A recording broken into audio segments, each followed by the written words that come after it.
సముద్రం చేపల్ని కంటే కత్తుల్నే నెత్తుర్నే ఎక్కువ చూసుండది.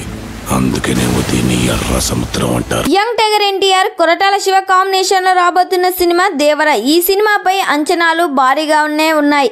ఈ సినిమాను సముద్రం బ్యాక్ డ్రాప్ లో హై వోల్టేజ్ యాక్షన్ రేంజ్ డ్రామాగా తెరకెక్కుతున్న ఈ సినిమా కోసం కొరటాల శివ ఓ సరికొత్త ప్రపంచాన్ని సృష్టించారు. సినిమా ఎక్కువ భాగం సముద్రంలోనే ఉండడంతో ఇందుకోసం భారీ గ్రాఫిక్స్ విఎఫ్ఎక్స్ షాట్స్ ని ఉపయోగిస్తున్నారు. ఈ సినిమాలో ఎన్టీఆర్ కు జోడిగా జాన్వీ కపూర్ హీరోయిన్ గా నటిస్తుంది. ఆల్రెడీ ఈ సినిమా షూటింగ్ 80% పూర్తి చేసుకుంది. ఎన్టీఆర్ కు విలన్ గా సైఫ్ అలీ ఖాన్ నటించబోతున్నారు. తాజాగా ఈ మూవీ నుండి రిలీజ్ చేసిన గ్లిప్స్ చూస్తే భారీ విజువల్స్ యాక్షన్ షాట్స్ తో ఈ గ్లిప్స్ ని కట్ చేస్తే దానికి అనురీద్ ఇచ్చిన బీజిఎం అయితే నెక్స్ట్ లెవెల్లోనే ఉందని చెప్పాలి.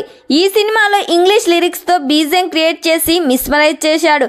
ఇంతకీ ఆ ఇంగ్లీష్ లిరిక్స్ కి అర్థం ఏమిటంటే, నువ్వు ఎప్పుడూ సముద్రాన్ని తాకలేదు, నువ్వు ఎప్పుడు నాతో ఆడలేదు, నేను ఎప్పుడు నీపైన దయ చూపించను, నిన్ను నేను బ్రతకనివ్వను, నీ రక్తాన్ని ఏరులై పారిస్తానని అర్థం వచ్చేలా ఆ ఇంగ్లీష్ లిరిక్స్ ఉన్నాయి.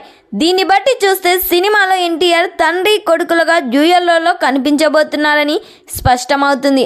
అంతేకాదు లిరిక్స్ అర్థాన్ని బట్టి చూస్తే తనకు దూరంగా ఉన్న తండ్రి గురించి మాట్లాడుతున్నట్లు ఉన్నాయి.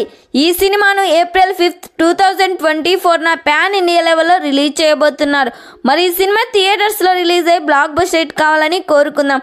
ఈ వీడియో మీకు నచ్చినట్లయితే లైక్ చేయండి, షేర్ చేయండి. మరిన్ని లేటెస్ట్ అప్డేట్ కోసం మా ఛానల్ని సబ్స్క్రైబ్ చేయండి.